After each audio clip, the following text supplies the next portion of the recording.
Okay, welcome and good evening. Roll call, please. Shawnarana. Here. DeFilippis. Here. DeShaff. Here. Martin. Here. Trezia. Here. Wolf. Here. And Hitzman. Here. Can we please stand for the Pledge of Allegiance? I pledge allegiance to the flag of the United States of America and to the republic for which it stands, one nation, under God, indivisible, with liberty and justice for all. All right, before we begin, on behalf of the board, I wish everyone a Merry Christmas, a Happy Holiday, and a safe, healthy, and happy New Year. Okay? All right, at this point, go ahead. We'd like to recognize, we have a special group of student athletes to recognize this evening. Back in October 19th, I know that probably sounds a long time ago, our cross-country kiddos competed in the IESA state meet at Maxwell Park in Normal, Illinois. So we're excited to welcome in our cross-country runners and Coach Visner.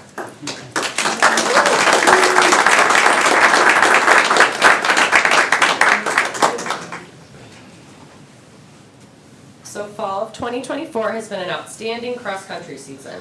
Our Mustang runners are ready to bear the high temperatures at the start of the season, run faster than the bees at the main meeting pavilion, although there were some stings unfortunately, enjoy the fun scavenger hunt runs, tic-tac-toe races, frisbee golf, and they also rose to the challenge of ladder workouts. All while some are battling illnesses, injuries, juggling multiple sports, and making academics the priority, of course. I will share just a few brief highlights of this cross-country season's big meets. For our varsity boys regular season, the team came in second place for the Bobcat Breakout Invitational, and then third place for the Westview Wildcat Invitational, with some of these athletes earning quite a bit of individual medals as well, sorry.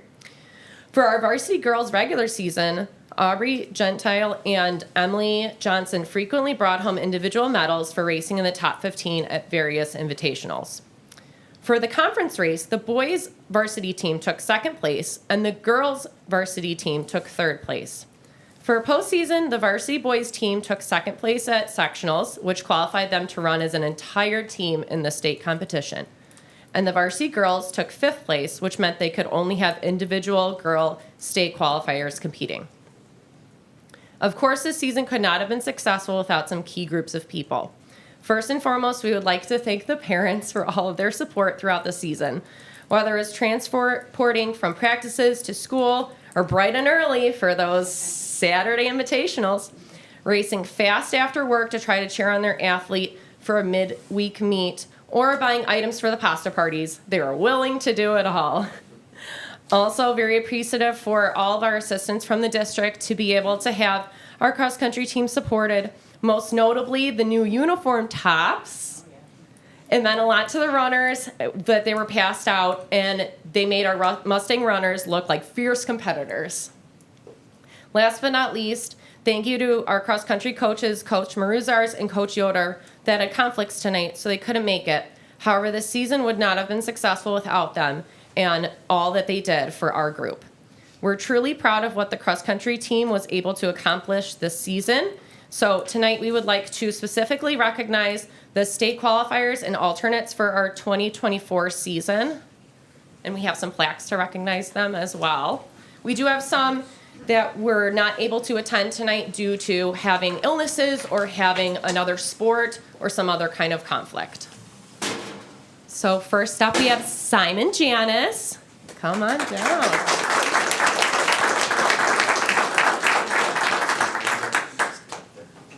We'd make you take a picture after. Okay, next we have Max Janis.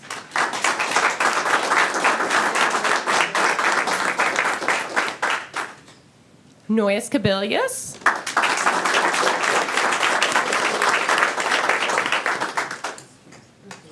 Connor Moran.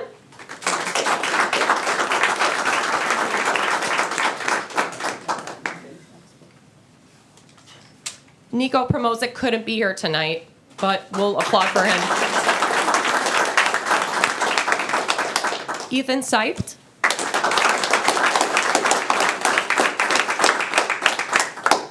Brady Slowick.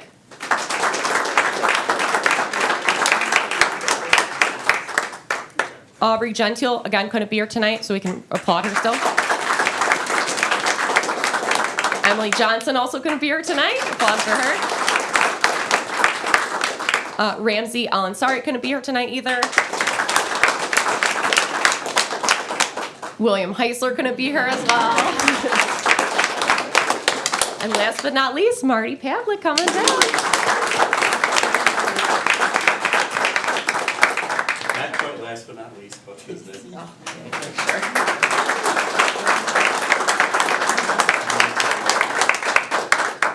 All right, guys, smile for a district picture, and then I'm guessing a bunch of pictures for mom and dad.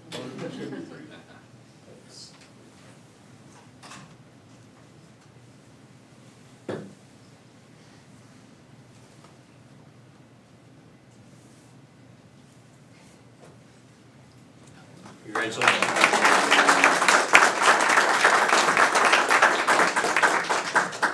Thanks for coming tonight. Thanks, parents, for joining us. We appreciate it. Have a nice holiday. Thank you for your time. Thank you, guys. You too. Thank you.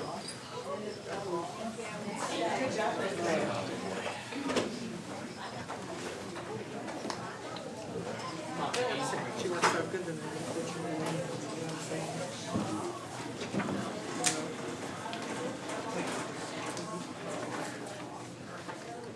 Does anybody have anything for Chris?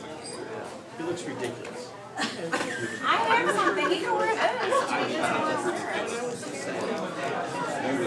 His nose is here. Sure, you want this? Want it? Is there anything? He got an extra stay in his office. Greg, you got something else for me? Sorry.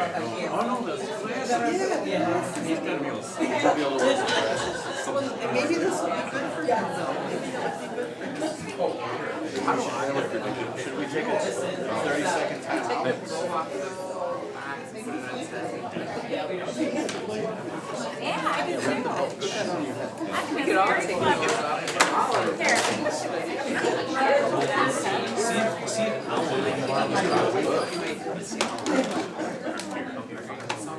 Are you gonna put it on?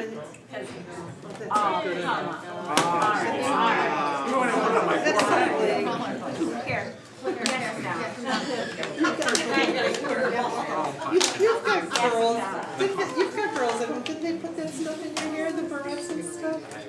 I've had my nails painted. Happy holidays. Happy holidays from Chris Tracy. There we go. There we go. We're all there. All right. Are we all there? Okay, we do. Continue. Okay, we do not have anyone wishing to, okay, we don't have anyone wishing to speak tonight. Correct. Okay, item number 4, consent agenda, Al? Sure. You've got time. Yes, okay, it's fine.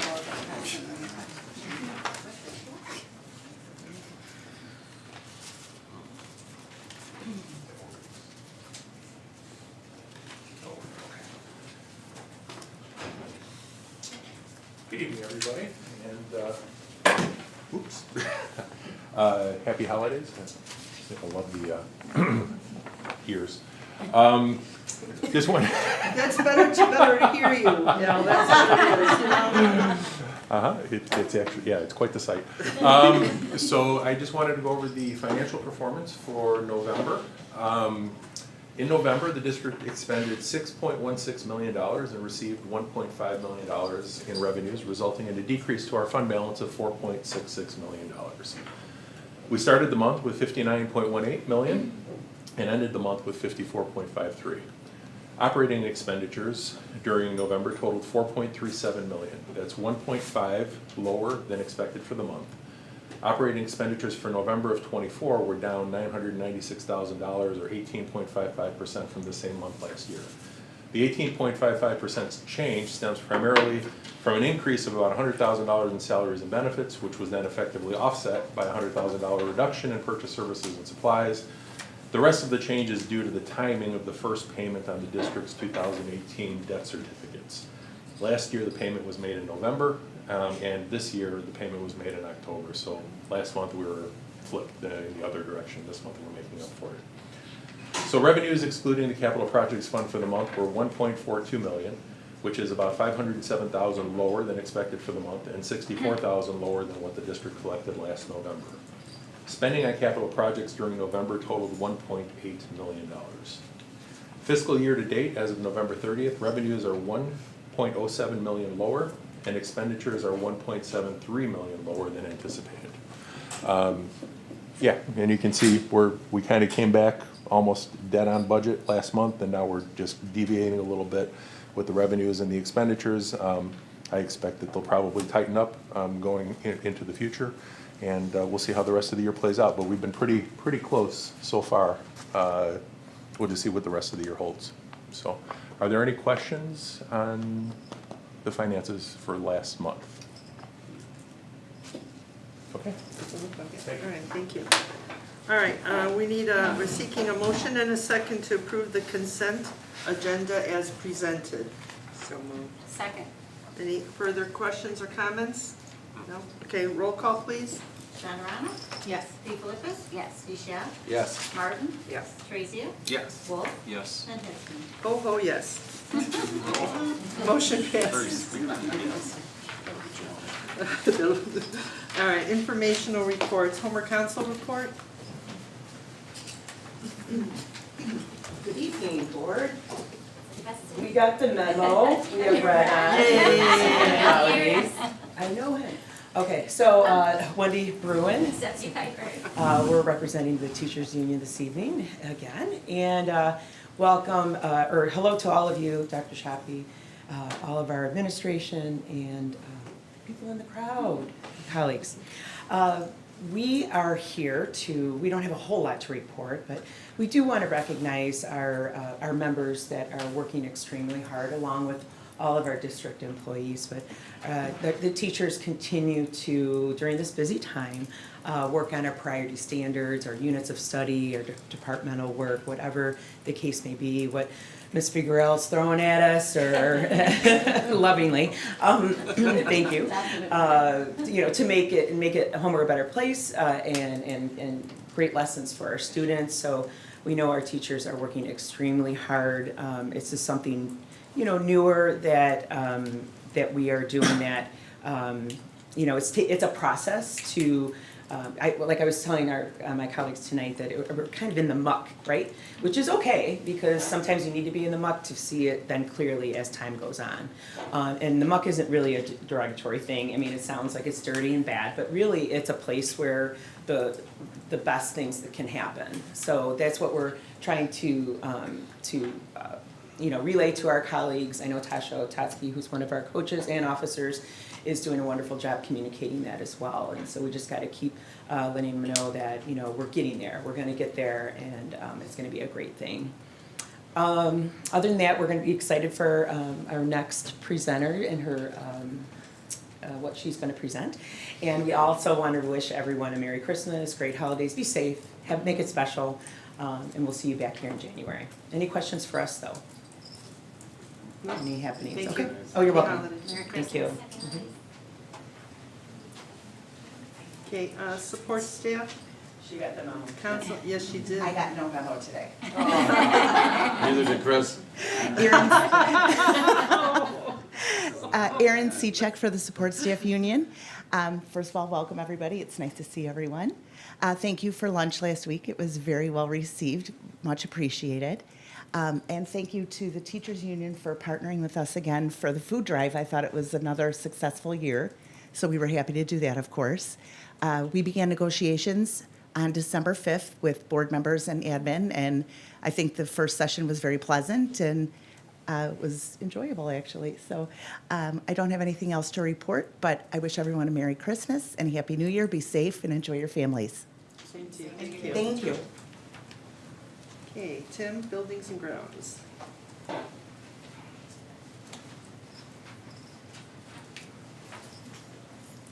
Good evening, everybody. Happy December. Happy to see the board again. I hope you guys had a good couple days since we saw each other last time. Everybody else doing well tonight. Tonight we have a report for December, not November, excuse me. And our December highlights, I always try to pick out those things out of our work order system that are pretty important and bigger things that our staff and our buildings are doing. So one of the bigger items I noted last month to you was the new motors that we installed in our bleacher system. I'll have some images of that. Over at our Homer Junior High School, we had some new door closers and both at Hadley and Homer Junior High installed.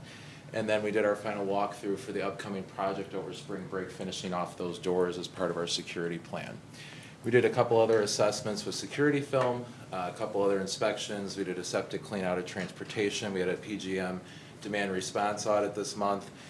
Really excited about the Hall of Fame work, the work that Adam Yunker and Bill Cassandra are doing as part of our phase one of our Hall of Fame. As we build onto the building here, we'll be expanding down the corridor and celebrating our students' achievements, not only with athletics, but our band, our activities, and things of that nature. So really excited to get that first phase kind of off the ground over this winter break. I'll be showing the board that image probably in our January meeting. They did a lot of prep work this past weekend, but I'll show the final when it's all done. Some other miscellaneous items that were taking place for our buildings, and then just a big shout out to our mechanics this month as they're also getting our snow fleet ready and all of our equipment ready for snow removal that we hope never happens. We also are getting our fleet, our oil changes, all that is done at one time. They do the whole fleet at one time, so all that's going on as well. This winter break, we'll see numerous projects. We take advantage of every time our students are out of the building, so you'll see numerous projects at the buildings in those couple of days that we have. One of those, I noted last month, our participation in LK bottle filling station. We'll have 6 of those installed over break, 5 of them at the junior high school, and then 1 at Butler. And so you'll see those on campus as no charge to the district as well. These were the bleacher repairs. You can see how critical those are because our whole gym, basically any activity we have, we pull those in and out for an activity. So it was a huge job.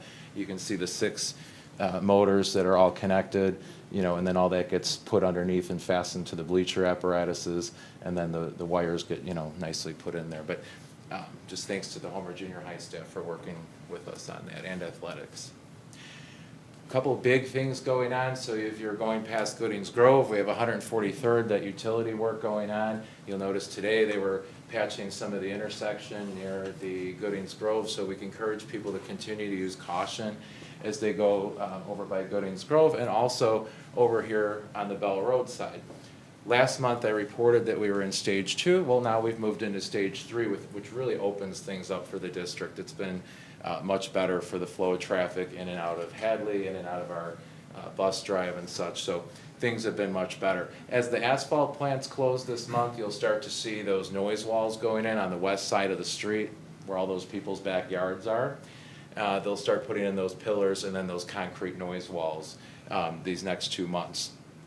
And then we're also finalizing, finally, a repair that needed to be made along Bell Road as part of our construction project that I mentioned over the last 2 months. Everything I simplified off that map for you. Our project continues. You'll notice if you come by, we're continuing that exterior envelope, looking at getting our roof systems in place, getting the brick in place, getting things prepared. On the inside, we're looking at door frames, the kitchen development. They've really gone into the kitchen this month and really starting to piece that kitchen together. You can kind of really see where everything is going to be now. And then really, as we've ran into cold weather, keeping areas of that job site warm enough as we're doing things like masonry and putting things into place and making sure that things are being done correctly. You'll notice too a lot of work on the retention pond this month over on this side of the campus as well. The transformer that I mentioned last month, we finally got some dates, and then we got more dates, and then we got more dates this morning. So we are finally confirmed in for this week, and I'll get into that in just next week rather, and I'll get into that in just a second. This upcoming month, we'll look at areas of the gym, the cement floor being poured in the storage area, the mezzanine, and then also the gym. And then, like I said, continuing that outer shell, the roofing work, and that exterior envelope so that we can continue the inside. This is sort of a timeline for our transformer replacement over that next week. We were able to shed a few days from what we originally thought off of that time frame. So we're looking at shutting down Homer Junior High School on the 27th, and that would be off for about a total of 4 to 5 days, 5 at the greatest. And we've made those contingency plans to keep things going that need to be going while the building doesn't have constant power. We've also made arrangements for some of the coolers or freezers that don't necessarily run when these things are down. So thanks for everybody working with us on that. That's part of our project. This needs to be done. Some images from this morning, as I always share with you, and then just a reminder, as always, some of these are always on our website. I just take new ones each morning. We have a board meeting. But this is our front entrance to the cafeteria. That curtain wall will go there. Our front entrance to the gym on this image, and you can see them this morning, our brick working their way up. Some of the interior areas, not a whole lot's changed this month in the media center. Like I said, they've been in the kitchen a lot. You just see the interior door frames going in and things of that nature. And then you'll see a lot, like I said, you can kind of tell where things are going to start to go. The piping for the washrooms, the dish room, all these different little nooks, little office here, and then our freezers and coolers will be over here. So you can really start to see where things are going to go. It's very exciting. And then this month, we saw a lot of progress on the north side. So you saw all that exterior brick being installed, the mansard panels being installed. We're just waiting on some of those batten caps. And then, really all the way down that brick on the north side, being completed. This top edge, if you look close enough, they'll replace this. This isn't the final stone. They just put CMU in there temporarily until that stone comes. So you can kind of see the process. And then let's start the gym inside. I've noted those areas this coming next week. They'll start to get the cement formed up top and then also inside of the storage area there. The overall view from TRIA with their drone of the job site this month as well. I just, really wanted to highlight too, our staff at all the buildings this month have gone just above and beyond, whether it's hosting a concert, hosting an assembly. You could see DJ and Donna at Goodings Grove. He was Santa on a sleigh. Just our staff are always doing great things, and I want to point that out. Making special memories for the kids. We had a dancing Christmas tree at Schilling, I think, on the roof. So, there's just great things that the buildings and grounds staff is able to take part of, and we're thankful that we're able to do that for our staff. So just thanks to all our staff that do that. Tomorrow, I also heard that Santa's possibly visiting the Ross Schoolhouse, so feel free to pop out tomorrow. For that, our SI students will be joining outside as well. This month, I do have a 460 item to replace the VRF condensing unit over at Goodings Grove. I did write a memo for that in your board packet, so there's a little bit more of a history. And if you have any questions on that, obviously when the time comes, don't hesitate to ask Al or myself. My question is, are we still on schedule with the expansion project, or are we behind? Every time we ask that, they say yes. Okay. There's still some things from phase one that aren't done. However, there's things from the next phase that are done. So it doesn't impact it, we're still. I would say we're still on very good progression. So when we shut the power down, that's happening over the holiday. Correct. So There they're won't be gonna any work, students on campus. and they're gonna work through the holiday? No, so originally we were supposed to shut down on the 23rd, and this was supposed to go the duration of the Christmas holiday, the Okay. Christmas Eve, the Christmas Day when we're not here. Right. So fortunately, this morning, we were able to work that out to push it to the 27th, so it's much Okay. less of a window of time I see. for that shutdown, because obviously we were very That's a little concerned. nerve wracking, yeah. And Yeah. so like, we do have generator power there? We do. So like, if it's really cold and the heating system needs to run, Sort of. We found ways to address that issue.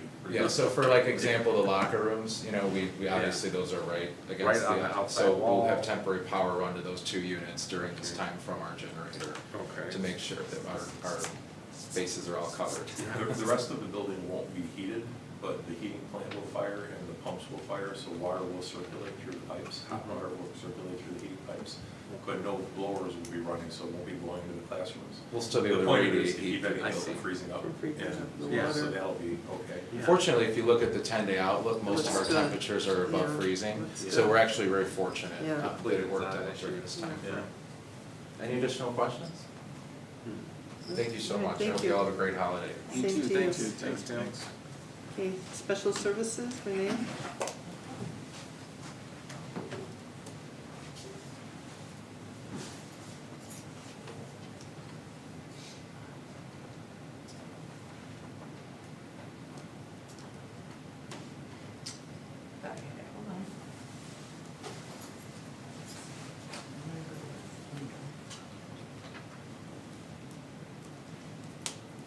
I tried it a different way.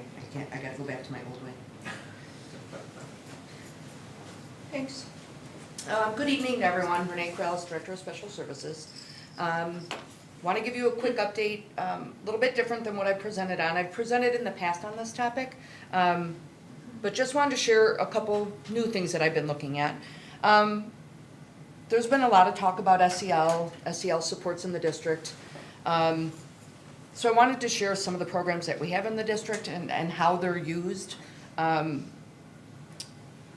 We do have, and I'll show this in the next slide, 1.5 to 3 social workers in every building. And the nice thing about it is the social workers have that educational training that allows them to work with not only special education students or students that receive special education, but also general education students, which is why they're so important to us in the district. Some of the programs we have that support those roles and they're working with students in this area is zones of regulation. A lot of the classrooms in the district use all the visuals or some of the visuals to have students do check-in in the morning. Sometimes if there's conversation that needs to be had, they can talk to them in those terms as well. Second step, we used to have a bullying through a separate program, but we've now adopted Second Step, and we make sure that we cover everything that we need to educate students with related to that through Second Step now instead of a different program that we used to use in the past. Going back to zones of regulations and Second Step, that's taught by the class, I should say Second Step is taught by the Tier 1 level, meaning all the teachers. Social workers could reteach if a kiddo's at a Tier 2 level, or if students are struggling with them. So our social workers, if they meet with students independently, often use some of that same material to review with students, which is great, because then they're hearing it in 2 different ways from 2 different people. Kindergarten, it's taught during the library rotation, and they get about 2 lessons per month. So it is nice to see the zones of regulation being used and taught. Even in meetings that I attend in the buildings, I hear staff talking about this. So, and it's multiple staff members, not just the social workers. So it is good to know that we have that out there. And students do use it and can speak to it if they're asked.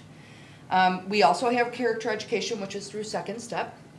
And there's also behavioral expectations and incentives that they have throughout the buildings related to bullying, again, kindness, building relationships. They have rewards like their Buddy Bucks, for example, that they have in each building.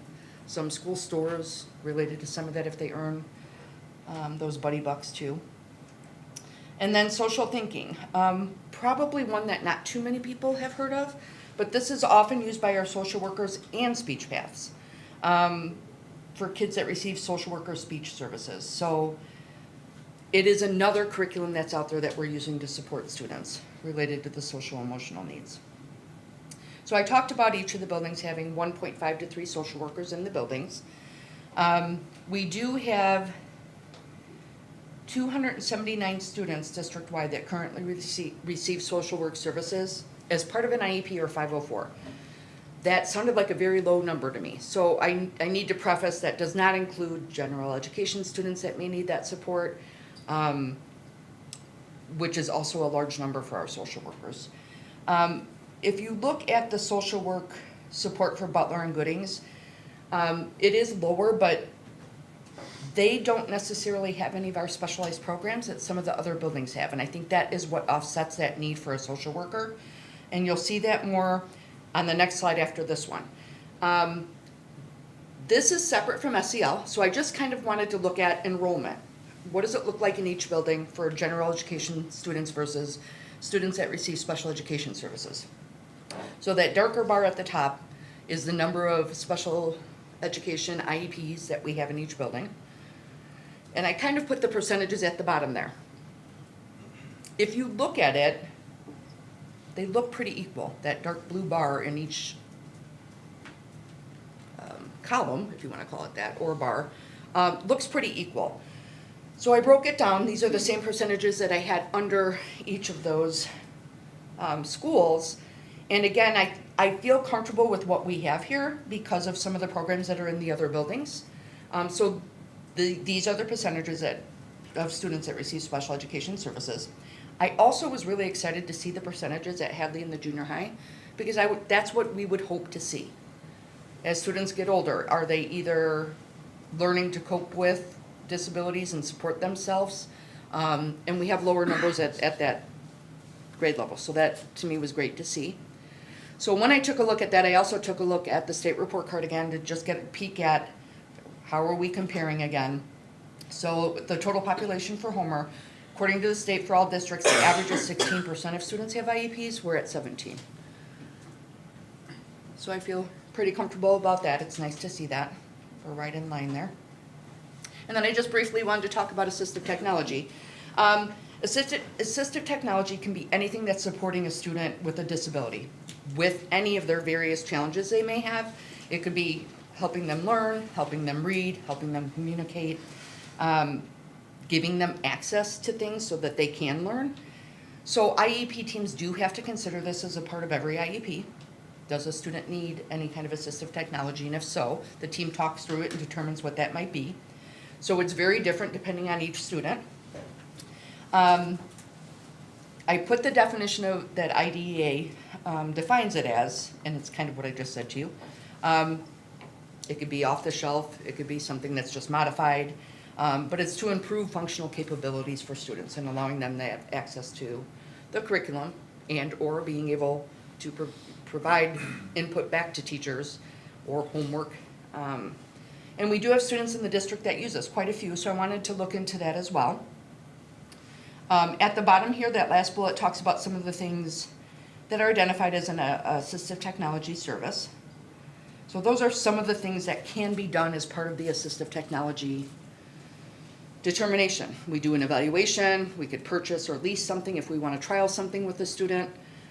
It could be customizing things, OTPT helping us work through some of those things. Sometimes it's training.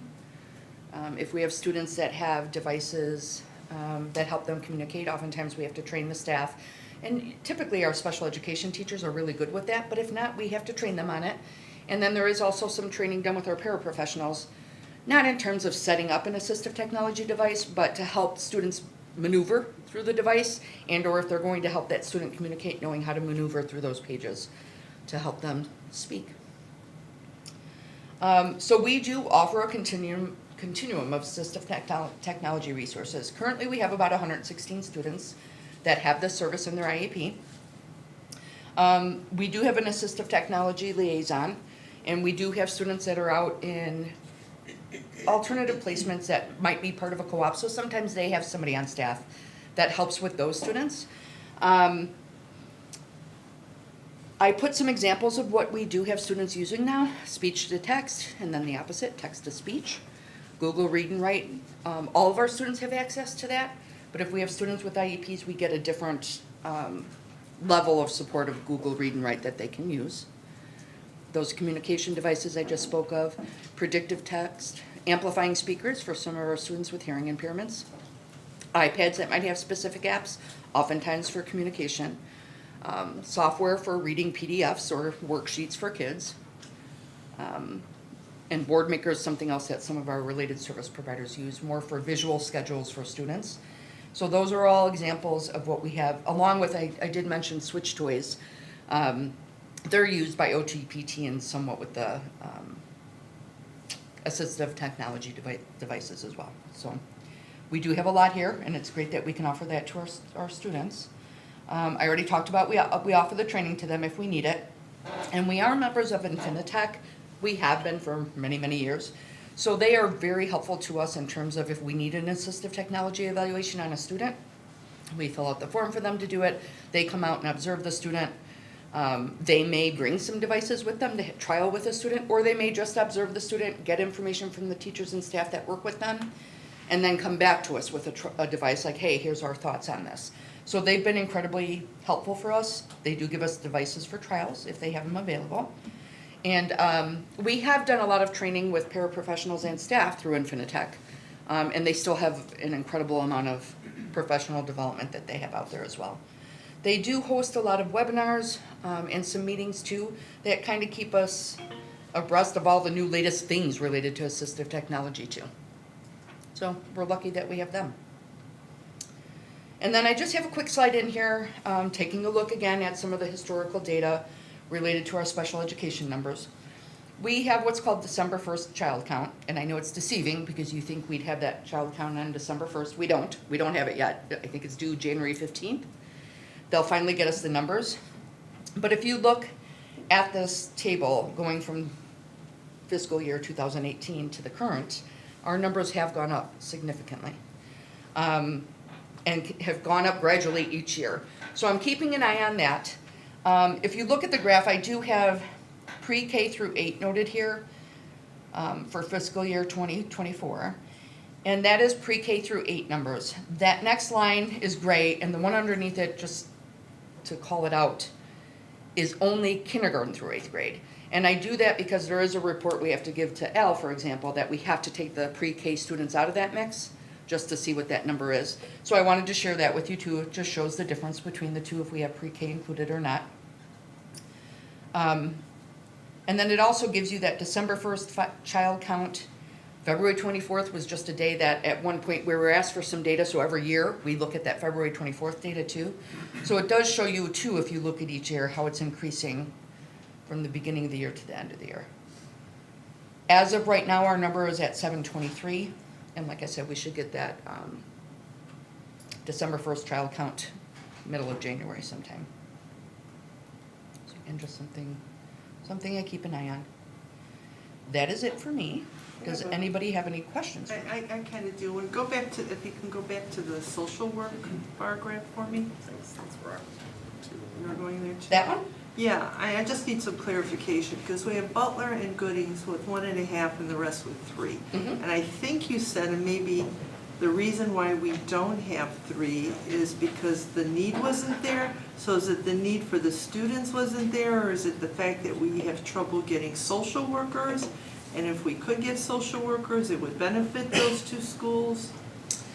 No, I'm glad you asked that. No, what I was saying is we have Thrive in some of the other buildings. We have our specialized instruction classes in some of the other buildings, where often we need social workers to support those students.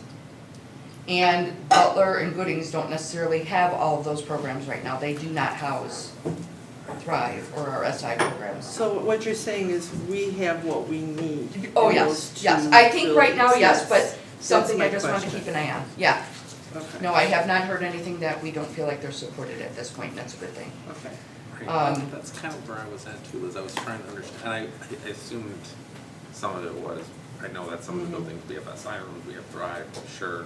So what is the, and you may not know the answer, and that's okay if you don't have this offhand, but like, what is the average caseload, like for, let's not even say the ones that are dedicated, right? Because I know that some of them are partially dedicated, they're spending the majority, if not all their time in a particular classroom or a set of classrooms. But for this, let's call them the generalist social workers. I would really have to look that up for you, only because the caseload I would primarily look at It doesn't mean I ignore the rest, but that I primarily look at for them are students that receive special education services. That's what I'm But- interested in. Because where you're going is probably, and again, I understand you don't have this answer right now, because I'm wondering, right, like if these numbers make good sense when we look at that population of students that have specifically documented IEPs, 504s that have social work as part of it. And so we maybe can meet that need, but I wonder then what the delta is between those ad hoc. Yes, so Social that's the other worker piece we visits. really, and that's why I'm saying I can't ignore that. That's an important piece for me. But a lot of their day is handling behaviors that come up, situations that come up where general education students need them as well. And they do serve in that role. So that is something that when we meet with social workers, as I said before, I meet with social workers, psychs, everybody at least 4 times a year with each group. Something we talk about, or if they have concerns, they bring it up to us and we work through it with them. So far, I haven't heard that, but I do know social emotional needs have risen in the district. So it's something we always keep an eye on. Do we have, I'm gonna assume the answer to this question is yes, but do we have data on, do the social workers log those, again, for lack of a better word, like the ad hoc calls, right? Like there's a general ed student that a social worker is called for, or a kid comes to the office, and like, do they track how many of those occur versus the planned, check-ins and the planned visits? For our students with IEPs, they do that because they Okay. keep service logs. As For does our minutes. social workers, speech paths, they keep service logs so that if a parent does request it in an IEP meeting, we have those available Minutes, sure. to Okay. show they're getting the services. I do not know if they're tracking all of them. I would have to ask them.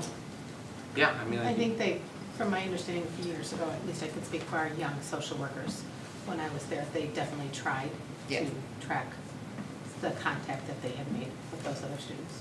yeah, We don't formally require it, but I do Yeah, believe and I they guess do. it's more or less, my line of thinking is that, right, lacking that information when we ask someone, are you busy or not? It's kind of a how you feel question, like, well, I think I'm busy, or I think I'm outright busy, versus us being able to kind of more definitively say like, well, you're meeting with like 35 kids a day, that's an awful lot of kids, is that actually? And I don't wanna say they're all doing it, I don't wanna say they're all not, but that is part of what they do share when we meet with them quarterly. If they have concerns, that's what we've seen from them is data on, here's who I'm seeing, here's how often. Okay. Renee, can you do the next slide? Sure. I was just curious at the percentages.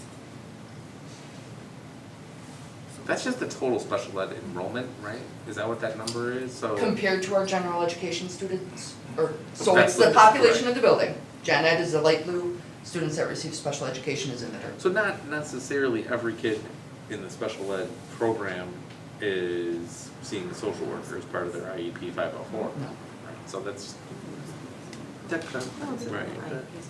Two totally different slides, not related to Right. social work at all. Got it. Okay, Yeah. that makes sense. Just want to make sure that they Yeah. get what they need, so.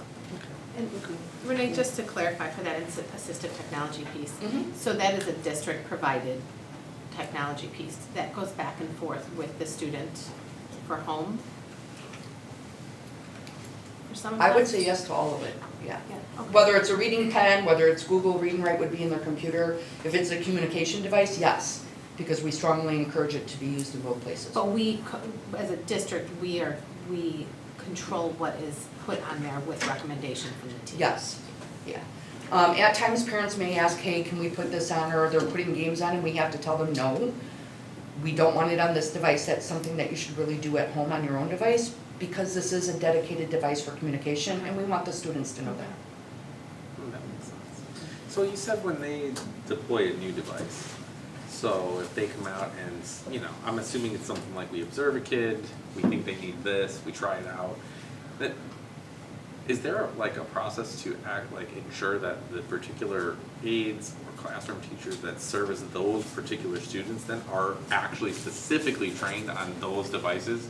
Yes. So there's like a one-to-one, like, hey, we just deployed a XYZ device, you're the aide and or the classroom teacher, you need to have training on what this thing does and They how to do. use it. They do, and it's actually something we have planned for our January 14th Okay. half day. again, is just to review that with staff if there's anybody new in those classrooms. We do that, and I think we're also fortunate that oftentimes many of the students that have communication devices are using the same program. It doesn't mean they always are, but a good majority of ours do use the same program, which is helpful. Right. Our speech pathologists do a lot of that, setting up the computers, setting up the programs for them. So they're familiar with many different programs. And therefore, the parapros that we do have in those programs too, most often than not, are already. But that doesn't say that we don't have students that occasionally we have to come up with a different program that we haven't used before. Yeah. It's been a while since we've had a new one, but they're out Yeah, there. Sure, They're out there. and I always, I'm always concerned with, we have subs, we have people out, we have to rotate people, we have to move people, so cool, you were, worked with this kid, and you were trained with this device and this student, and they're familiar, and then people move, and they get shifted, and then does that skill set necessarily follow? I don't know, right, like I was trained, I worked with this student this year, but next year they're with a different student. They need to be trained, a new person needs to be trained on the same device, but they have not worked with it before. So I don't know if is that part of the transition process when either staff get Staff and transitioned teams or and- the kids transition? Yeah, the staff and the teams in the classrooms with those students. I would say the teachers take the lead, but a lot of times it's the speech pathologist that does. And they do take care of making sure whoever's in that room that year Goes is through knowledgeable of how to yeah. use these with the kids. Oftentimes they go in and model it as well, especially when they're newer to it. Not Sure. necessarily every day, but at first just to show them how to use it. Okay, Or even to see what the student's capable of right now right, in terms of using that device until they learn it too. okay. So, Renee, as we go and proceed up the grade levels, so Goodings and Young being the youngest buildings, the 35 and 40%, are a lot of those also speech IEPs? Are we taking into consideration? we do have an incredibly high percentage of speech IEPs. We're at about, well, I don't wanna say speech only, so students that do receive speech, we're at about 33%, and the state average is at about 12. So we are very high. That's something that I wanna look into. Okay. Part of it might be too, looking at that EC population, if other districts don't have that in their district. We were high last time I took a look at that as well, but yes, that includes students that receive speech as well. And so All as right. it seems to me like as they graduate to the next two grades, buildings, which would be Butler and Schilling, the numbers tend to decrease. And then when they go from the Butler-Schilling combination comes over to Hadley, there's less IEPs again. And then when they go from Hadley to the junior high, is that just because they've not graduated, but that's. I get what you're saying, yeah. It can be. Okay. It can be move out, move in. I mean, Right. this could change next year, Okay, but I'm pretty happy with what this looks like Okay. in terms of those percentages. okay, It can change from year to year for sure. okay. No, Renee, I'm sorry, one more question, and totally different subject, but on the slide you showed with the different days and the student population change, and again, I don't realize you may not have this answer either, but do you think the reason for the increase from start of the year to the end of the year is because of move-ins, or is it primarily because we are identifying kids in the population and then they are getting added to the special ed? Yes, Yeah. no, it's definitely That, both. or It's definitely a something. combination. And I think the other part of it, I don't have proof of it, but I feel like another part of it is getting better at identifying students, especially with dyslexia being such a hot topic for a while, and it's still here. I think overall in the state, people are getting better at identifying that. What do we need to do with it? Proactively working with MTSS to provide services earlier. So I think there's just a lot more of that done than maybe was done previously. Okay. I think that's a part of it too. Any more questions? Everybody good? All right, thank you. Thank you.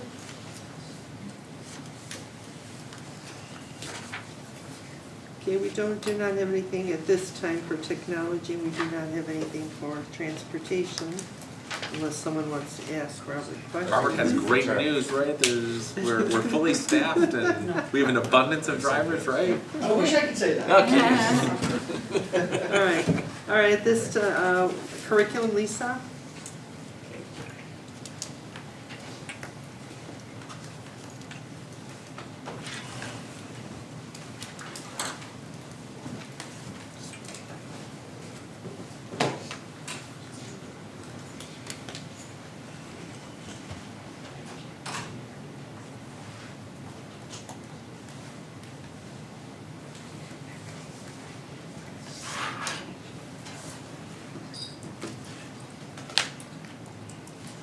Okay, good evening, board and colleagues. My name is Lisa Figueroa, Curriculum and Instruction Department. I have a brief overview for you of what's been going on pretty much this semester. As Wendy and Stephanie mentioned, teachers are working very hard, and I wanted to recognize that. Since the beginning of the year, we had identified priority standards for reading and writing.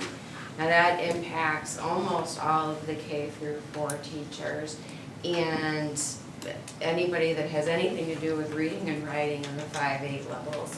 So I wanted to thank them for all the hard work because it is time consuming and meaningful work. This is a picture of one of the meetings. This is at Young School, and the teachers were meeting about a standard, and Tasha had organized, an agenda, a team builder. She actually made the teachers took one of these resources with them to use in their classrooms. So these meetings are very productive. And just to give you a sampling of the intensity of those meetings, they go through these 13 questions for each standard. So they talk about skills and knowledge students need to have to be successful starting working with the standard. They talk about what success looks like, how will the students be tested, and what will it actually look like. That's what an exemplar is. So they'll either bring student samples after the fact, or they'll create a teacher example of what they're working towards, but it's meaningful work. And then along the journey, they talk about what did the data show, what instructional practices has the Illinois Literacy Plan recommended, because that Illinois Literacy Plan has almost like a do this, not that. It has some older practices that some of our teachers may be doing, and it'll partner it with one of the more updated evidence-based strategies. So they go through those strategies, thinking about scaffolding that we put in place, how can we enrich the learning for students that already have an understanding of the standard. We're talking about resources because K through 8, we're piloting or building units of study the whole way. So what do we already have and what do we need? Then we talk about assessments because we don't have common assessments at this point. So what does an assessment look like? What's at least one question that we can all ask the same so that we can bring data back to the team and compare how the students did. And when teachers compare, okay, these are successful students, they're talking about, okay, these students achieved mastery of the standard because, and then they'll talk about it and they'll show their examples. These students didn't quite get it, so they're approaching the standard. They're missing this or that. And then what are we going to do with students that aren't there? And oftentimes it will be because they need extra support, and so that plan is already in motion. So I wanted everybody to see, to shout out thank you to the teachers for all of this work that they are doing, because for every standard each quarter, they're doing all of this work. And then special thank you to the coaches, because if you saw that slide, that picture a couple minutes ago, every meeting, there's a lot of prep that goes into that. So our coaches are doing a phenomenal job supporting those priority standard meetings with their principals. They're at every meeting, meeting with those, some schools, and bi-monthly, every other meeting with other schools to help navigate prioritizing those standards and unpacking to make sure that we're meeting the rigor for the grade level of the standard. Our coaches work directly with Dr. Kelly Dobeck on the instructional strategies and how to share things and what to share with teachers so that we don't overwhelm them. We only share the most important strategies. Like right now, Kelly's advice to us is if you can do one thing for your students to increase comprehension, you have students read and then have them write about it. So Tasha's already pushing quick writes. And so what that means what that means is that students will read and then there will be an open-ended question that correlates to the standard and then they'll write about it. So it's boosting comprehension. So we're working with teachers on that. Their cycles last semester were based on MAP data. So any students coming in, we looked at the groups that needed the most help in targeted coaching. But for second semester, we're going to target those instructional strategies because the cycles weren't as in-depth and meaningful because they're at all these priority standard meetings. So we're going to be, pinpointing the most effective instructional strategies like that quick write, and they're going to be doing cycles and co-planning and co-teaching around that. And a lot of times when they're talking about standards, they're asked for help. So I just wanted to thank coaches, Laura and Tasha. I am terrible at this today. I am so sorry. I'm making myself dizzy.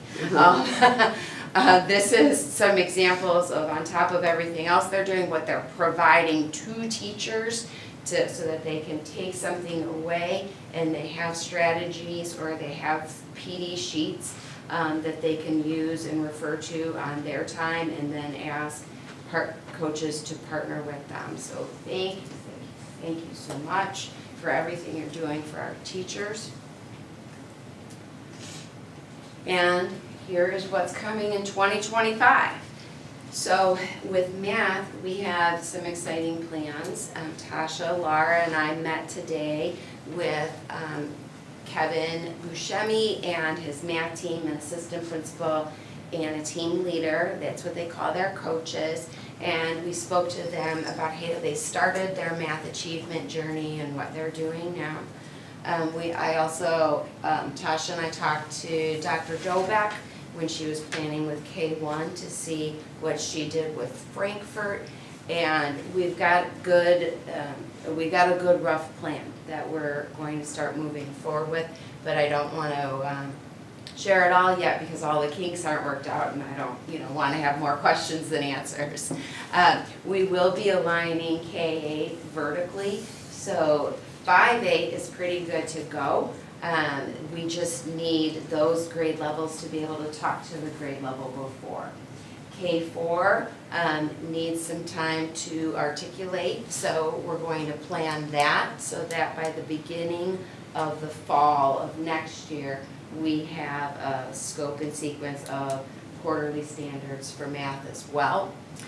We are going to audit and adjust the matrix for accelerated sections in math this spring.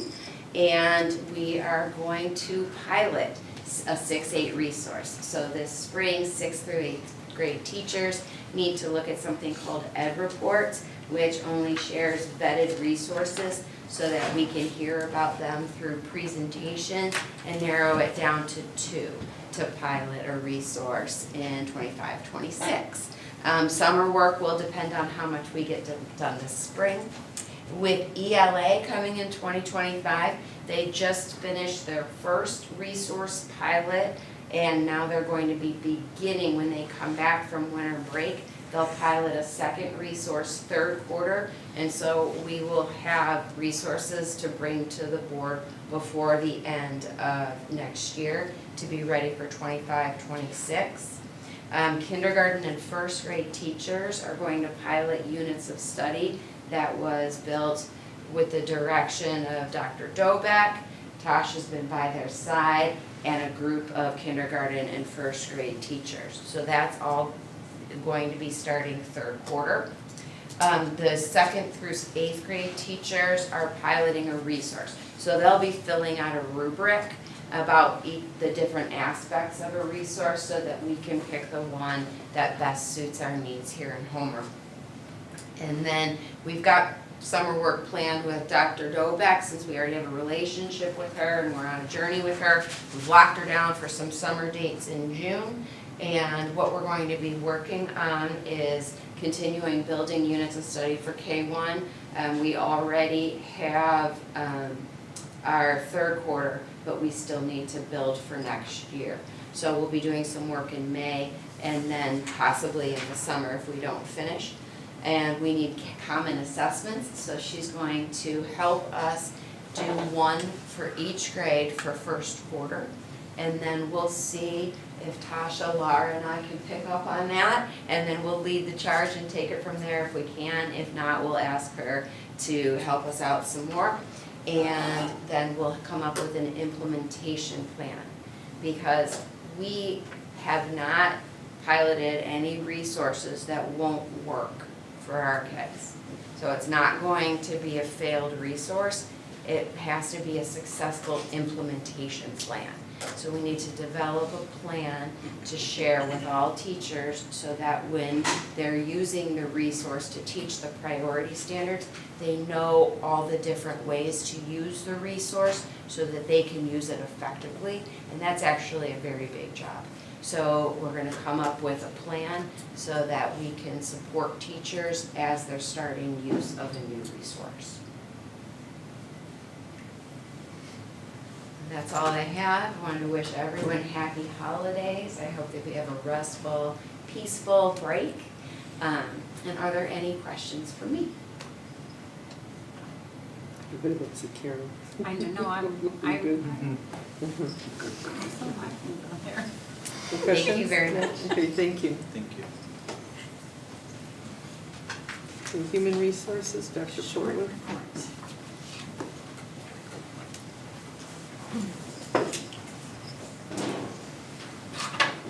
Quick report.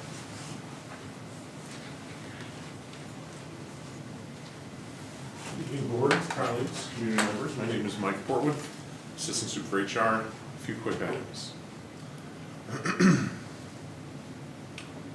Into one, into two. Here we go. I think Lisa took all the. I used them all. Y'all could drive for you. Sure.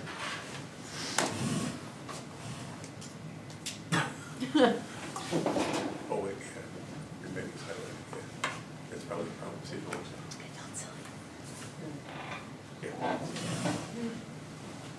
All right, take two. So for a few personnel items, signed into law this past summer and effective January 1st is House Bill 5394. Requires all schools and school athletic facilities to have what you'll see later in the agenda tonight labeled as our CERP, our Cardiac Emergency Response Plan. Just a huge thank you to our nurse team, but especially to our head nurse, Carrie Gorecki. She really does a great job, and this was no exception in creating that document. And then lastly, thanks to Tim for his help in meeting our signage compliance requirements. So thanks for helping with that.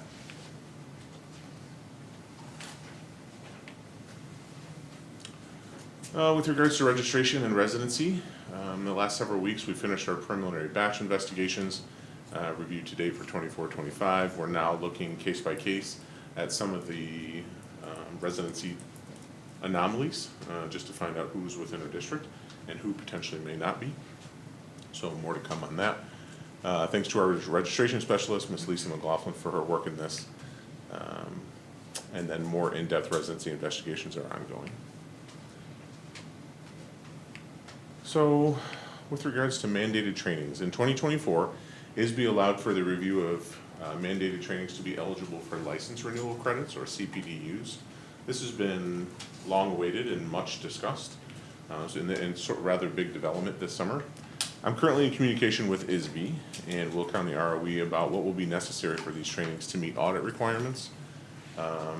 Thank you to Al, and that's Al and not AI. Could be his one help and in the problem same. solving some of the technical aspects of dissemination of the forms. So that's a really exciting development for certified staff, and there'll be more to come there. And lastly, our sub data. So certified sub rates have been consistently between 95% and 100% fill rate, which is exceedingly excellent. But support staff fill rates are of concern. In the last 6 weeks, they've been on the decline, averaging around 70% in the last several weeks, which is extraordinarily difficult on staff, on students, on office staff. So it's been a point of reflection for sure for the HR department. I polled Will County districts, or we polled Will County districts just yesterday, to compare our sub rates. I expect to reevaluate these rates after we conclude support staff negotiations. But really, you see rates are not primarily the issue. Summit Hill's at 130 a day, Valley View's at 125. Otherwise, we're at 120. And so, I don't know, we gotta get creative. I gotta put our heads together and think about how we can attract support staff subs to our district, because I know it's quite the strain on our staff. Like, do we, like, theoretically have enough people, but they just don't fill the openings? Or is the roster not even long enough? Certified, we have quite a few. So people who are primarily dedicated to subbing as a support staff member is significantly less. It's less money. Yeah, if they're gonna sub, they typically wanna be in a classroom. You make a little bit more money if you with students in that regard, but in our kind of search across the district and asking them their rates, they're all experiencing the exact same issue. It's systematic. However, there's a pool of support staff subs out there, we just need to attract them to Homer. Some districts, like, they offer their substitute rate, they only have one rate, because everyone they get who's willing to sub, they put into a classroom, because they're that short on teacher subs.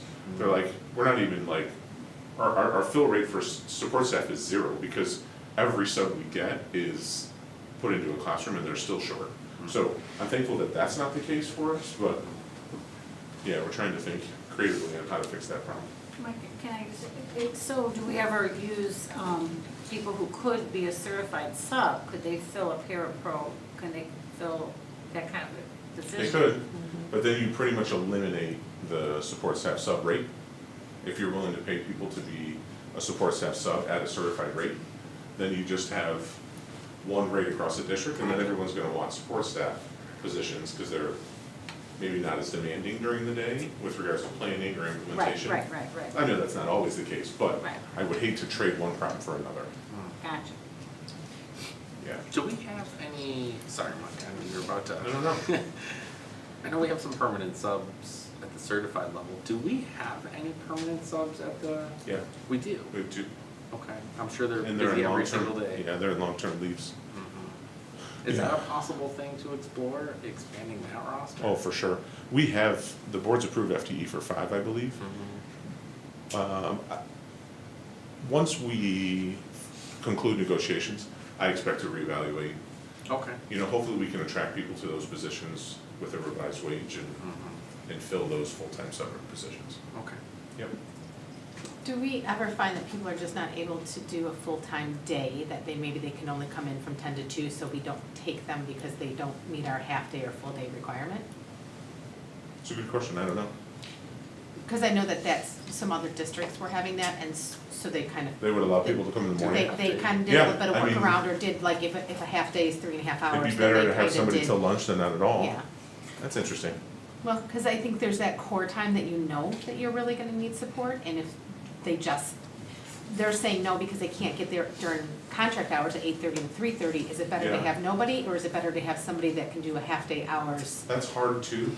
I do see some value in that. If you, I would wanna make the kind of concession for maybe an anomaly or a one-off for one person, but otherwise, you get into negotiating hours with your substitutes. And that's tough. yeah, that's tough. But a novel idea. Just lastly, we sent out holiday cards to our subs this week, just thanking them for their time. Thanks to Karen Norville for her work in both the poll that was done yesterday and for these cards. It's really a lot of her work, so. I have a question going back to the residency cases. You Sure. said there's gonna be more on that forthcoming. I was just wondering, how is that compared to previous years, or do we have a lot of those? or Fewer. It's It's- fewer? Yeah, it's fewer. The new batch program is pretty impressive, and more districts are using it now. We started it 5 years ago. We run all of our residency documents through Thomson Reuters, their Clear, their batch program, and they kind of rank everyone in accordance with the fidelity of the information that we've submitted. It's really accurate, and as a result, we've weeded out, maybe that's a poor term, but we've weeded out families who didn't rightfully belong to our district in years past, and it's fewer. It's probably half the number this year than we did 5 years ago, even to investigate. Do you wanna give me a number, or you don't have that, or you don't wanna do that, or just out Sure. of curiosity? Approximately. Yeah, I would say, I think we, after running 3,500 students through our system, I think we had fewer than 30 that required one-by-one eyes, like eyes on, hands on kind of attention. And of that, there's even a smaller fraction of those that are gonna require some more deliberate investigation. Yeah. All right, thank you. Yep. Does anyone have any other questions? No, we're good? All right, thanks, Mike. Yeah, thanks a lot. Thank you. All right, Dr. Shafi, Superintendent report. So this summer's always a really fun time on this campus, well, across the district, but on this campus with our alien Non-stop Howard. 24/7 Christmas music that's Yes. piped through the main Yes. office. Starting in August. Starting in, yeah. I don't think we did that this year. It reminds me for something tomorrow. Hadley and the junior high have their annual chorus and band concerts. Band was the first week of December, and the choral concert was last week. They're all really excited. The kids are really excited to perform in front of their family and friends and showcase all their hard work that they've been doing, practicing and during rehearsals. I want to give our shout out to our band directors, Mr. Thompson and Mr. Brace, and our choral director, Mr. Amato, for all their planning and hard work to make this year's concert successful. I think it was mentioned earlier, certainly want to give our tech department a shout out for their work with the lighting and making it really cool looking in the gym during the concerts, and then our buildings and grounds. I think Tim mentioned it, a lot of work goes into setting the concerts up, so thank them for that. Like everybody else, I want to wish everybody happy holidays. Hope that everyone has a safe and wonderful holiday season. And I'm going to be a Grinch for a minute and just remind everybody that school resumes. We are coming back to school on Monday, January 6th. Okay. All right, thank you. Item number 6, anything for old business? Okay, hearing none. Item 7, new business. Al? So, it's time for the annual presentation of the audit, and we have Kevin Bissell from Cherry Becker, which is our auditing firm. It's actually our third auditing firm since I've been here, and we've never actually changed. They've changed. So they've been bought several times, so, yeah. So Kevin will go over the details of the most recent audit of 2024. Thanks, Al. Sure. Thanks for having me out tonight. As Al mentioned, I'm with Cherry Becker, and we were acquired over the past year, but we have worked on the district audit for a number of years.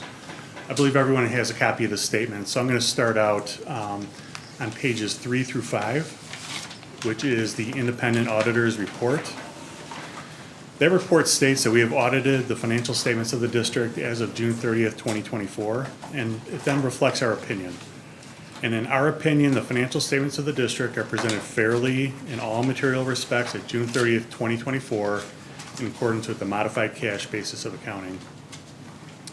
The report goes on to talk about responsibilities of both management and the auditor. Now, as far as management's responsibilities, management is responsible for the preparation and the fair presentation of the statements in accordance with the modified cash basis of accounting. This includes the design and the implementation of internal controls related to the preparation and presentation of the statements that are free from material misstatement. As far as the auditor's responsibility, our objective is to obtain reasonable assurance about whether the statements are free from material misstatement. We conducted our audit in accordance with U.S. generally accepted auditing standards and government auditing standards. And as such, we exercise professional judgment and maintain professional skepticism throughout the audit. We identify and assess the risks of material misstatement of the statements.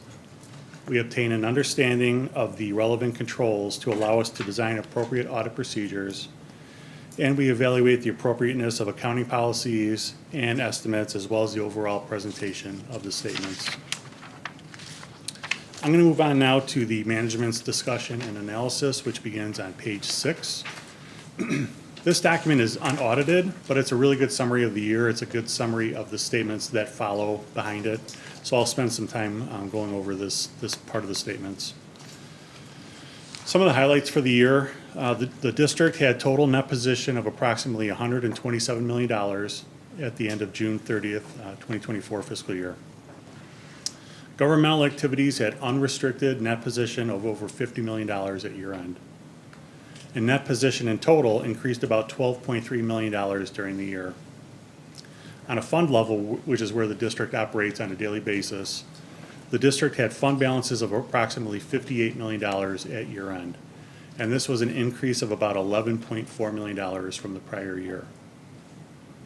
At year end, the general fund, which is the main operating fund of the district, showed a decrease in fund balance of approximately $12.2 million.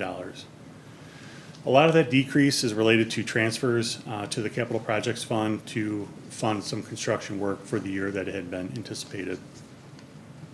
Page 8 of the financial statements gives a summary of the assets and the liabilities of the district for both the current and the prior year. Total assets are up approximately $11.6 million from last year, and both current and capital assets increased during the year. Long-term liabilities in total are down about $736,000. At year end, $69.2 million is invested in the capital assets of the district. $7 million is restricted at year end for various purposes, and the district has unrestricted net position of about $50.7 million, which is the amount that is available for ongoing operations of the district. And as stated, net position is up about $12.3 million in total. Page 9 shows a table with details about that increase. Total revenues are up about $9 million from the prior year. There was a significant increase in property taxes and investment income during the year that accounts for a lot of that increase in revenue. Expenses were also up. They were up about $1.7 million. The increase is primarily seen in the expenses for instruction. Now, a large part of that increase relates to some pass-through amounts from the state of Illinois for some pension liabilities. There's an offsetting revenue amount in the same amount, but again, a lot of that increase relates to this contribution from the state that the district really doesn't have control of year to year. Page 10 discusses the fund balances of the district. As I mentioned earlier, the district has fund balances of about $58 million at year end. $23.2 million of that fund balance is unassigned and available in the general fund, again, for ongoing operations. Page 10 also has some budgetary highlights. Overall, revenues in the general fund, excluding those pass-through amounts from the state for pensions that I mentioned, those are not budgeted. Overall revenues were about $3.2 million higher than had been anticipated for the year. That difference is mostly due to the timing of property tax collections during the year. On the expenditure side, again, excluding those pass-through amounts from the state, the expenditures of the general fund were about $5.6 million below the budgeted level. Main reason for that is there was less spending on capital expenditures than anticipated in that fund. Page 11 of the financial statements shows a comparison of the capital assets for the district for both the current and the prior year. And as you can see there, the amounts are very comparable from the end of fiscal year '23 to the end of fiscal year '24. Pages 11 and 12 also have some discussion of what is anticipated for the current fiscal year coming up, which we're now in, and is some good information for your review about what was anticipated at the time the statements were issued and some of the things the district is focusing on going forward. Now, the statements themselves follow the part of the statements that I covered, the MD&A. But again, the statements that follow really are summarized pretty well in what I just covered. Just a couple of statements I wanted to point out. For example, page 13 of the statements. This statement shows the assets, liabilities, and the net position of the district as a whole at year end. And as I mentioned earlier, the total net position is about $127 million at year end. Page 14 of the statements shows the activity during the year that increased that net position. And this is where you can see details of the $12.3 million increase in net position for the year. Page 15 shows the assets, liabilities, and fund balances, and they're broken down by fund for each major fund of the district. So there's some information there on each fund, and again, it's some good information for you to review. And page 17 shows some details about the changes in those fund balances by fund, the different funds of the district, including the general fund. Moving on through the statements, page 19 is where the footnotes begin that accompany the rest of the financial statements. And just a couple footnotes that I wanted to mention just very briefly. Page 27, I mentioned earlier about the capital assets of the district. This shows some information about those capital assets. It shows some information about the increases and decreases and the depreciation of the different types of assets that the district utilizes during the year. So again, a little bit more detail than what I mentioned earlier on, and again is by type of asset. It shows also that there were still some projects in progress at year end. And again, as I mentioned earlier, the balance of capital assets is very similar at the beginning and end of the fiscal year. Page 29 is a table of long-term liabilities of the district. At year end, the district has debt certificates and related premiums, lease obligations, and total long-term debt for the district at year end is about $5 million at the end of fiscal year '24. That's a decrease of about $767 from the prior year, $767,000.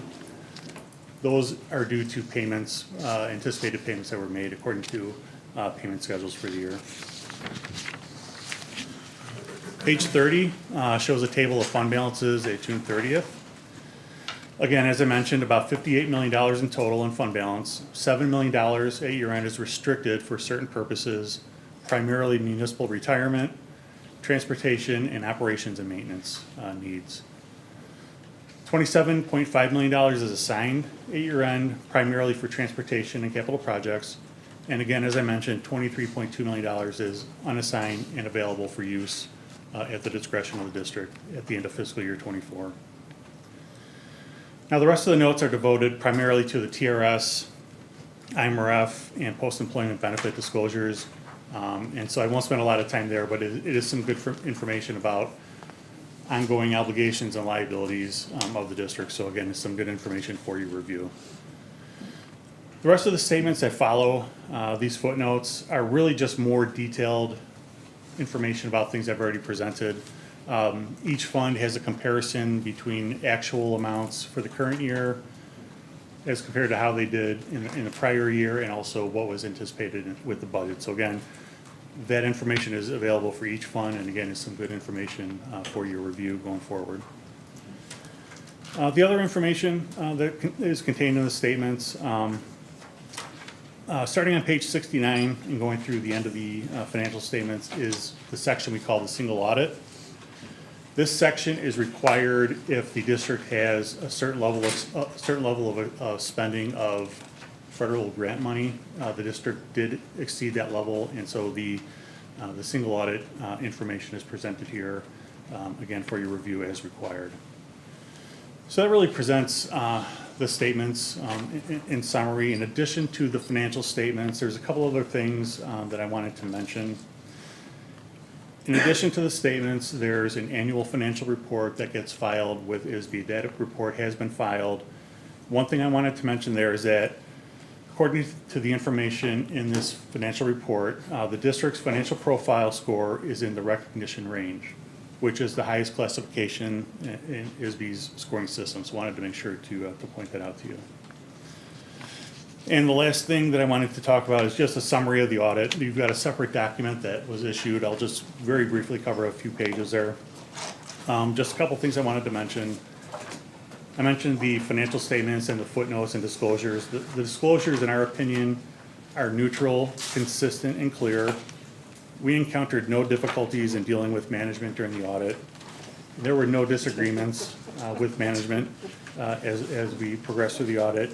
And everything was provided by Al and his team in a very timely, organized manner. I wanted to thank Al and his team for, once again, giving us the information timely, organized, in a manner that we were able to audit the district book, records effectively. So, I mean, thanks to everyone involved in the process. So that's a summary of the audit. Does anyone have any questions about the statements? I don't have any questions. I just want to reiterate that the district still contains its high bond rating of AA. And then to reiterate what you were saying, that the ISBE rated us 4.0 as far as the highest level for financial Hold health on, I'll say no. for the district.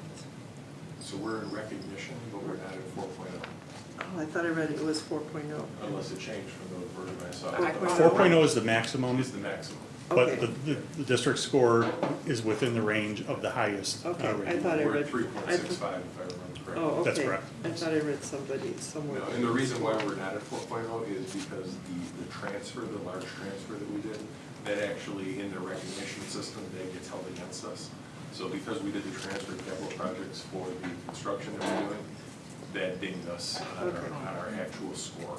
Okay. That's essentially what it was. All right, well, thanks, Right. thanks for clarifying that.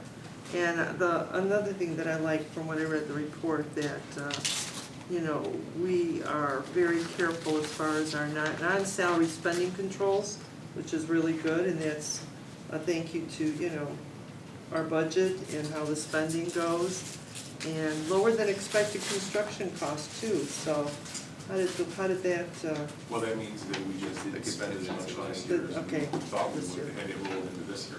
okay, and then positive returns on investments. We're spending it now. So we basically have a very clean audit, which is good. And when will that be on the website, the AFR, for anybody to see? We'll post it after the board's had a chance to see it. We'll post it Okay, on the website. all right, Just do that. and that's it then. All right, for me. Anybody else have a question or comment? And just one other It's a point, clean audit. I should have mentioned, you asked about our bond rating. So Yeah. Kevin doesn't really deal with the bond rating directly. That is issued by one of the rating agencies. And right now, our bond rating is up for review. Craig and I just had a rating call, literally 2 weeks ago, December 5th, no, it was before Thanksgiving, wasn't it? It was before Thanksgiving. So we don't know what our bond rating currently is going to be. They have new rating criteria. And until we hear back from them, we don't know where it sits. So we provided them all their information. The only thing they're waiting So on is a currently copy. it's Double A. AA. Currently I think it's- triple A is the highest. It's Is- Double A plus, then triple You A. know, Yeah, we're two down. Yeah, okay. So, Well, basically, it's a clean audit, so it's very good, you know, a lot of great information, so, thank you. Thank you. Does anybody have any questions? And Al was cooperative. Yes, that was, yeah, I should have mentioned, that was Can you tell if I cooperative. did that? That was cooperative, so that's good, so, all right, thank you. Thanks. Thank you. Happy holidays, everyone. you Same too. to you. Thanks, Kevin. All right, so we're going to new business 7B. So that's Mr. Portwood. Yeah, no, nothing new to present. The board's had an opportunity to review the cardiac emergency response plan. It's just needing your final approval. Okay, great. All right, we are seeking a motion and a second to approve the newly developed Cardiac Emergency Response Plan, CERP. So moved. Second. Any other questions or comments? Okay, roll call, please. DeFilippis? Yes. Bishop? Yes. Martin? Yes. Frasier, Yes. Wolf, Yes. Shonarama, Yes. and Hitzman. Yes, motion passes. Item 7C. So this is just the first read for these policies before you. I do want to point out to the board, policy 2:120. I mean, they're all important to the board, but this impacts the board directly. It adds a PD requirement of improving student outcomes to for the board to complete. It's for a new board member to complete within the first year of being elected. The board would like. I did look online today. They offer a online course, but I can reach out to the ISB and see if they'll provide an in-person training for maybe our summer retreat if the board's interested in that. Because it deals with student achievement. I'll get All right. back to you on that. Probably be helpful to just do it in one, if we can, one shot. All right, item 7D, Al. So 460 items, one Tim mentioned, it's the failed VRF system. Just what that is Goodings actually is one of the buildings where we had a variable refrigerant flow system before we're adding one into the addition here. It's been there since 2001. And what it is, it's like a heat pump, if you guys have ever heard the term heat pump. Basically a compressor on the roof that acts as a heat pump. And it's been working for that front area of the building for some time, but it's failed, compressor's gone, so we need to replace it. And then the second part is just a change in personnel. So an existing contract's gonna be kind of ended and a new one started again in January. And the combination and that's for an RBT replacement, and the combination of the two items is a total cost of $84,260. The RBT is not new money, you've already approved it, I just wanted to make it clear that essentially it's one's ending and another one's starting, and this is the cost for the second part of this, so. All right, we are seeking a motion and a second to replace the failed VRF HVAC system at Goodings Grove and approve a change of personnel for an existing contracted RBT position for the estimated total amount of $84,260. So moved. Second. Any questions or comments? Roll call, please. DeShia, Yes. Martin, Yes. Frasier, Yes. Wolf, Yes. Shonarama, Yes. DeFilippis. Yes. And Hitzman. Yes. Okay, motion passes. Item 7E. Good evening. Got a quick 90-minute presentation on internet safety. Should be a real quick presentation. So we are a member of what's called E-Rate. It's a federal funding program, and part of E-Rate is we have to have a school board meeting where we discuss internet safety. To my knowledge, it hasn't been done in the last few years, so we're gonna go ahead and start it, and Al started a timer. That says 1 minute already. I just started. So before we talk about how we have to be in compliance with E-Rate, just wanted to summarize what is E-Rate. I'm sure many people have never heard about it. E-Rate is a program by the federal government. So of course, anything with the federal government, it's managed by multiple people. So E-Rate is managed by a branch of the government called USAC, which is managed by the FCC, which is managed by Congress. So the main purpose of E-Rate is to do two things. One, provide internet to schools and libraries, and then provide internet network connections from school to school. So we have 6 schools, so they want to make sure all 6 of our schools are hooked up with each other. E-Rate will provide a discount to schools ranging between 20% and 90%. That is based off of your national free reduced lunch rate. So for Homer School District, we are in that rate between 1% and 19%. So we get a 40% discount. I believe our rate's like maybe 6 or 7%. So we're nowhere near one end or the other, so we're gonna be probably at 40% forever. And we're not rural enough? We are not. What do we need to do We have more than one to stoplight, so we're We good. need some more horses and more cows or cows and lambs and chickens. We can get some cows. So to break that down, if we have to spend $100,000 in technology infrastructure, we're responsible for 60%. For 60,000, E-Rate would reimburse the 40% for 40,000. So for every 100,000 you spend, we have to spend 60,000. We then get the 40,000 from the federal government. So what is covered by E-Rate? They cover 2 things. They call them Category 1 and, shockingly, Category 2. So category one is your internet and then your network between school to school. There's no limit on this, however much money it costs, they will reimburse you for it at your ratio. So back when we had Comcast cost the district $135,000 a year. So E-rate would pay 40% of that, so 54,000. Homer 33C was responsible for 60%, which is 81,000. We no longer have this bill anymore because now it's all done by the state. So the state is funding our 60%. We don't even know how much it is. The federal E-rate provides the 40%, and we pay $0. So it's a huge savings for us. This is because you moved us. This is because now we're on the state's internet and fiber network. Now, the little note about that is only valid as long as the state supports and funds that program. So if there's ever a year where they decide that's no longer something they want to fund, We go back. then we'd be back on the hook for paying for our own internet again.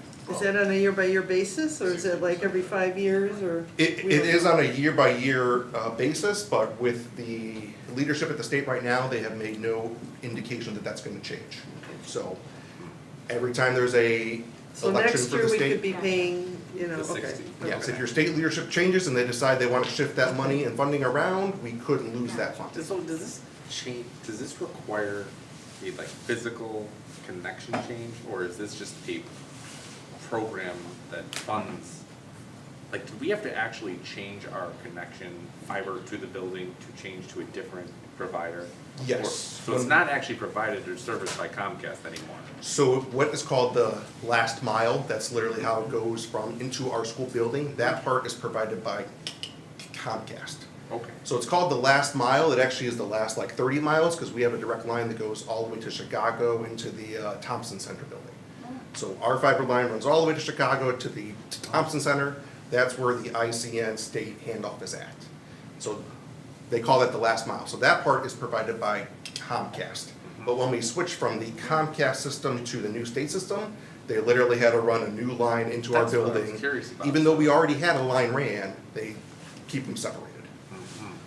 So if we exit this program, we have to go and literally physically switch to a different network provider? So if we exited this program, we'd have to go out for bid, see who provides a bid on it, and then we would see who has the lowest responsible bid to select. It could be Comcast again, which we already have fiber in our building, so that'd be a simple switch.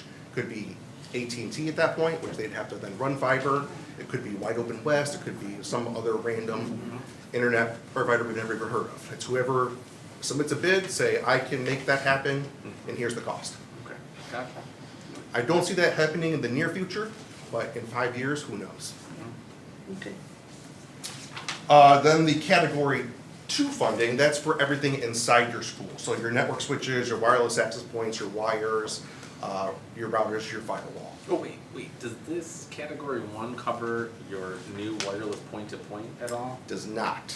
Come on now. So That there- feels like there- a category 1 to me. If that was our main source, it would, but because we already have a fiber ran between our buildings and this is a redundant backup, it does not. There are some ways you can play that game to make it work, but it's at the risk of an audit and then losing your funding. So I'm not gonna risk our $600,000 funding to save $1,000 a month. Just not worth it in my opinion. Agree. So for category 2 funding, that is based off of a specific dollar amount. You are getting $167 per student over a 5-year cycle. So if you do some quick math, they have our official student count as 3,695. You get $167 per student. Your total is $617,000 over a 5-year window. That's a 5-year window. So if you do some more math, what's actually available to us, we have $617,000 available to us, that's that 40%. So to get all of that money, we'd have to spend $925,000 out of our own money. So the total invoice cost would have to be $1.5 million Over 5 years? over 5 years. Okay. I want to make it very clear, we do not need $1.5 million in technology updates. We are We're nowhere gonna hold close you to spending that. that. Okay. The only money we're anticipating spending out of that is about $50,000, and that's just for the addition that we're building next door. If we weren't having that built, we wouldn't be spending anything out of this E-rate window, because we have no major expenses that we need.